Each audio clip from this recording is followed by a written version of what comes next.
আসসালামু আলাইকুম রহমতুল্লাহি ওয়াবারাকাতুহ।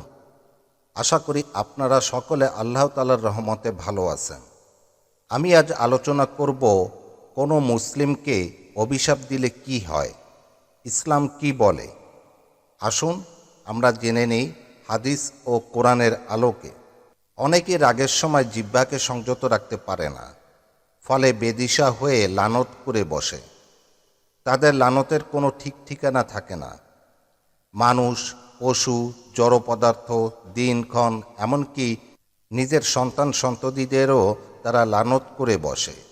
দেখা যায় স্বামী সেও স্ত্রীকে লানত করে, আবার স্ত্রীও স্বামীকে লানত করে। এটি একটি মারাত্মক অন্যায়। আবু যায়েদ সাবিদ ইবনে দাহাক আনসারী রাদিয়াল্লাহু আনহু থেকে বর্ণিত, নবী সাল্লাল্লাহু আলাইহি ওয়াসাল্লাম বলেছেন, যে ব্যক্তি কোনো মুমিনকে লানত করল বা কাফের বলে গালি দিল, সে যেন তাকে হত্যা করল। মহিলাদেরকে বেশি বেশি লানত করতে দেখা যায়। এজন্য নবী সাল্লাল্লাহু আলাইহি ওয়াসাল্লাম মহিলাদের জাহান্নামী হওয়ার নানা কারণের মধ্যে এটি একটি বলে উল্লেখ করেছেন।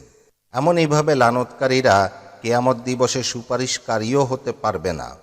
সবচেয়ে ভয়াবহ ব্যাপার এই যে, অন্যায়ভাবে লানত করলে তা লানতকারীর উপর বুমেরাং হয়ে ফিরে আসে।